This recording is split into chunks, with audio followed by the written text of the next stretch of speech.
बिस्मिल्लाहिर्रहमानिर्रहीम। अस्सलाम वालेकुम। मेरा नाम है सोबान और मैं आपके साथ आज लेकर आया हूँ क्लास 9th की एक्सरसाइज 1.1। इस एक्सरसाइज में हमें दो टॉपिक्स डिस्कस करने हैं। एक है order of the matrix, second one is कि हमने ये चेक करना है कौन सी मैट्रिसेस इक्वल हैं, और ये हम कैसे फाइंड कर सकते हैं जब हमें order of the matrix find करना आ जाएगा। आइए पहले क्वेश्चन की तरफ चलते हैं। इसका मैंने ए पार्ट लिखा है। अब इस ए पार्ट के अंदर सबसे पहले हमें order of the matrix find करना है। उसका तरीका मैं आपके सामने लिखता हूं।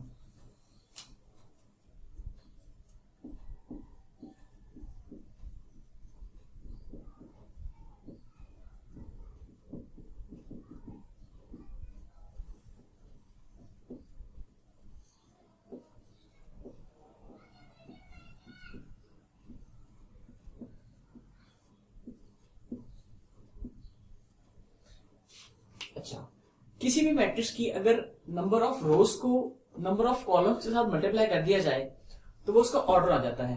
अब आप इस ए मैट्रिक्स को देखिए, इसमें ये 2 और 3 इसकी रो है जिसको हम R1 कह देंगे। ये -5 और 6 इसकी रो 2 है जिसको हम R2 कह देंगे। इसी तरह 2 और -5 इसका फर्स्ट कॉलम है और 3 और 6 इसका सेकंड कॉलम है। अब आप देखें इस मैट्रिक्स की 2 रोज है और साथ ही इसकी 2 कॉलम्स है। इस तरह हमने पार्ट ए की order of the matrix find कर लिया है जो कि 2 क्रॉस 2 है। आइए अब इसी क्वेश्चन नंबर 1 का एक और पार्ट सॉल्व करते हैं ताकि आपको एक बात क्लियर हो जाए। मैं पार्ट एच लिख रहा हूं आपके सामने।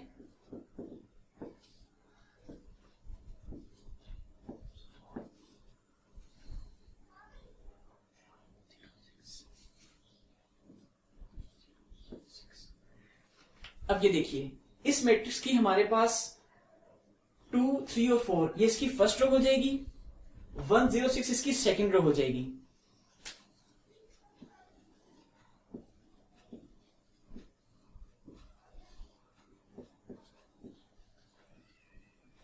ये 2 और 1 इसका कॉलम 1 हो जाएगा, 3 और 0 इसका कॉलम 2 हो जाएगा और 4 और 6 इसका कॉलम 3 हो जाएगा। तो अगर मैं इसका ऑर्डर लिखूं इस मैट्रिक्स का तो वो हो जाएगा 2 क्रॉस 3। ये देखिए इसका ऑर्डर आ गया है 2 क्रॉस 3। अब इस तरह से है कि हम किसी भी क्वेश्चन के सारे पार्ट सॉल्व नहीं कर सकते।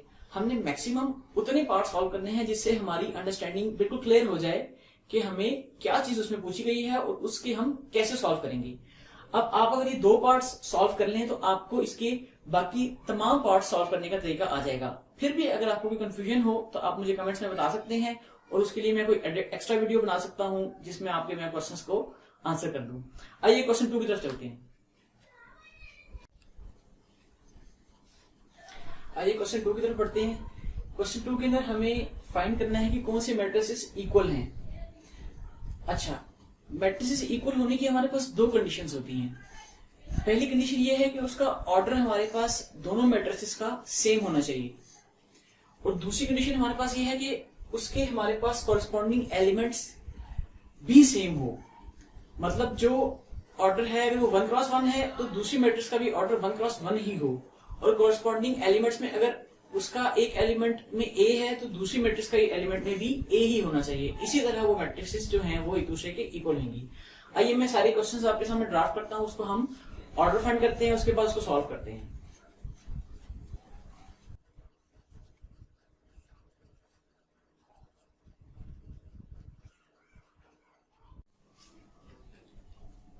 ये देखिए मैंने आपके सामने सारे पार्ट्स को ड्राफ्ट कर लिए। अब हम बारी बारी इसके ऑर्डर फाइंड करेंगे। ऑर्डर फाइंड करने के बाद हम मैच करेंगे कि किस किस के एलिमेंट्स जो है वो दूसरे से मैच कर रहे हैं और वो मैट्रिसेस हमारे पास इक्वल हो जाएंगी। आइए सॉल्व करते हैं। इसका ऑर्डर हमारे पास आ जाएगा 1 क्रॉस 1। इसका ऑर्डर हमारे पास आ जाएगा 1 क्रॉस 2। एक रो और 2 कॉलम्स। इसको देखिए ऑर्डर इसका आ जाएगा हमारे पास। सबसे पहले हमें इसको सॉल्व करना पड़ेगा। इसका सॉल्व करने से 5 - 2 3 आ जाएगा। तो इसका ऑर्डर हमारे पास आ गया है 1 क्रॉस 1। डी को देखें, इसका ऑर्डर हमारे पास आ जाएगा 1 क्रॉस 2। ये देखें मैट्रिक्स ई है, इसको भी सॉल्व करने की जरूरत नहीं है।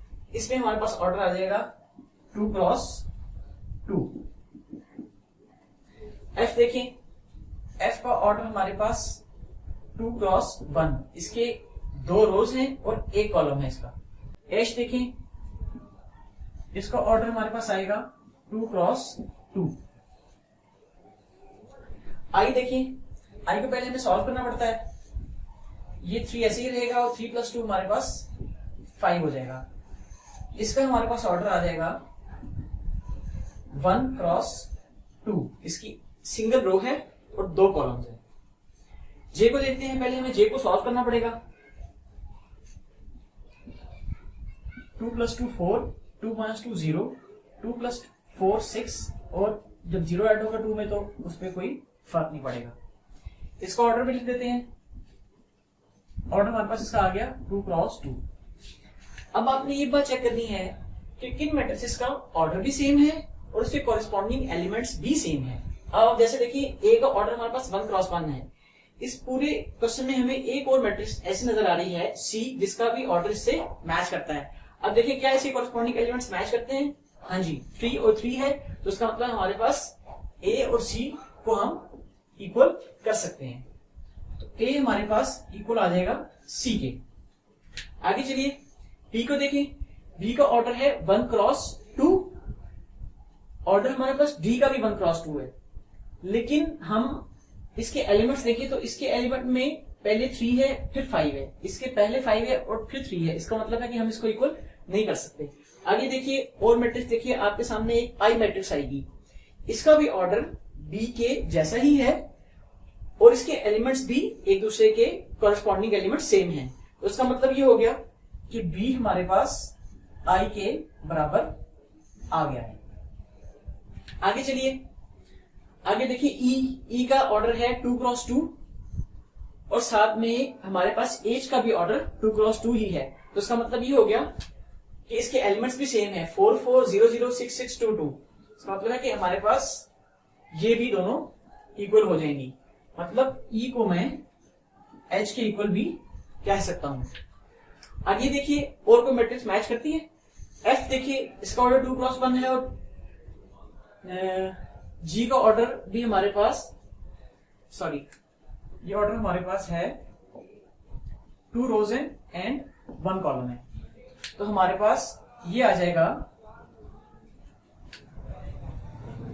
2 क्रॉस 1। अब देखिए एफ और जी ये दोनों भी हमारे पास सेम ऑर्डर की हैं और इसके एलिमेंट्स भी 2 और 6 है, कॉलम की फॉर्म में 2 और 6 है। तो इसका मतलब है कि हमारे पास एफ बी इक्वल हो गया है जी के। ठीक है, अब हमारे पास जो फाइनल आंसर आ गया है उसमें 4 मैट्रिसेस जो हैं वो एक दूसरे के इक्वल हो गई हैं। एक ये ए और सी इक्वल है, एक ई और एच इक्वल है, एक देखिए एफ और जी इक्वल है और एक हमारे पास बी और आई इक्वल है। आइए अब हम क्वेश्चन नंबर 3 की तरफ मूव करते हैं।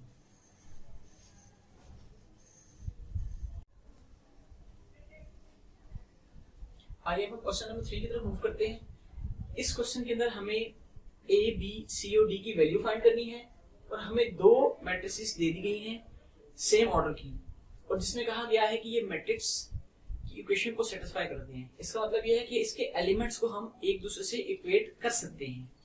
इसका मतलब ये हुआ कि a प्लस सी को मैं 0 के इक्वल कर सकता हूँ, a प्लस 2b को मैं -7 के इक्वल कर सकता हूँ, c -1 को मैं 3 के इक्वल कर सकता हूँ और 4d - 6 को 2d के इक्वल कर सकता हूँ।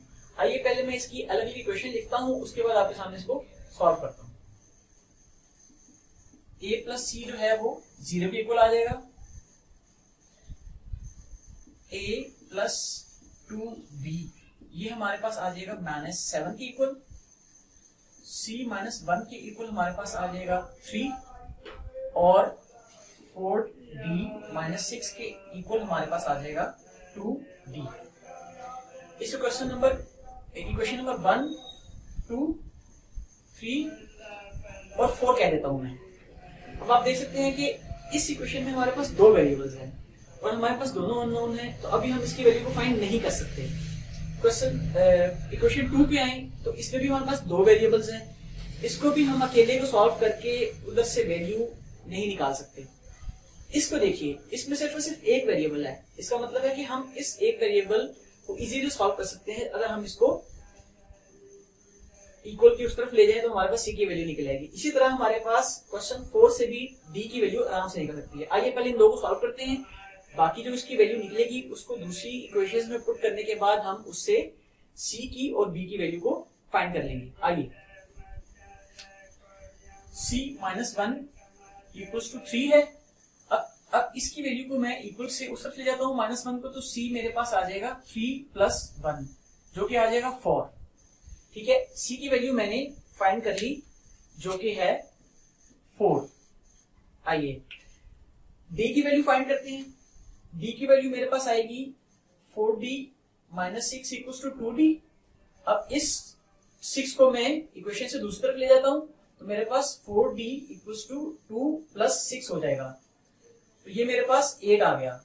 इसका मतलब है कि 4d इक्वल्स टू 8 आ गया। इस 4 को मैं दूसरी तरफ ले जाकर डिवाइड कर दूंगा क्योंकि ये इक्वल से पहले मल्टीप्लाई हो रहा है, तो d मेरे पास 8/4 आ जाएगा जो कि 2 होगा। तो मेरे पास d की वैल्यू भी निकल आई है जो कि है 2। अब मैं c की और d की मदद से 1 और 2 इक्वेशन में वैल्यूज पुट करके a की और b की वैल्यू को फाइंड कर लेता हूं। मेरे पास c की वैल्यू है 4, इसको मैं पुट करूंगा इक्वेशन नंबर 1 में, उधर से मेरे पास a की वैल्यू निकल आएगी। आइए सॉल्व करते हैं।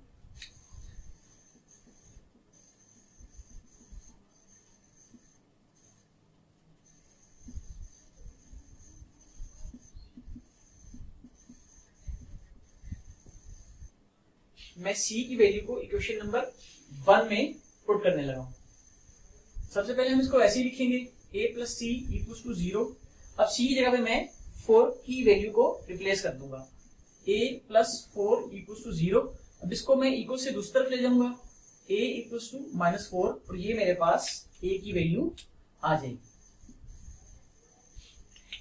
अब मेरे पास 3 वेरिएबल्स की वैल्यू आ गई है, सिर्फ और सिर्फ मैंने b की वैल्यू फाइंड करनी है और b की वैल्यू फाइंड करने के लिए मेरे पास a की वैल्यू होना जरूरी था जो कि मैंने फाइंड कर ली है। अब मैं इसको इक्वेशन नंबर 2 में पुट करता हूं और वहां से मैं b की वैल्यू को फाइंड कर लेता हूं।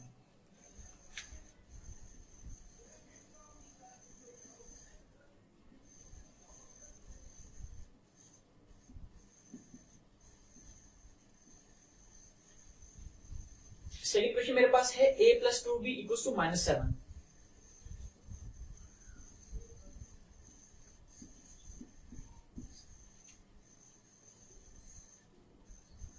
इसकी वैल्यू -4 है, सॉरी a की value -4 plus 2b equals to -7। इसको मैं इक्वेशन से दूसरी तरफ ले जाऊंगा तो ये बन जाएगा 2b इक्वल्स टू -7 प्लस 4, तो मेरे पास 2b इक्वल्स टू -3 आ गया और b की वैल्यू निकालने के लिए मैं 2 को वहां जाकर डिवाइड कर दूंगा, तो जो कि मेरे पास आ जाएगा -1.5। अब ये देखिए मेरे पास b की वैल्यू भी निकल आई है जब मैंने a की वैल्यू को क्वेश्चन नंबर 2 में पुट किया। तो ये इस तरह क्वेश्चन नंबर 3 को हम सॉल्व करेंगे। अगर आपको कंफ्यूजन है तो आप मुझे कमेंट्स में बता सकते हैं, मैं उसके लिए एक सेपरेट वीडियो बना सकता हूँ और मैं आपको उधर से भी रिप्लाई कर सकता हूँ। आइए मिलते हैं नेक्स्ट वीडियो में एक्सरसाइज नंबर 1.2 के साथ। शुक्रिया।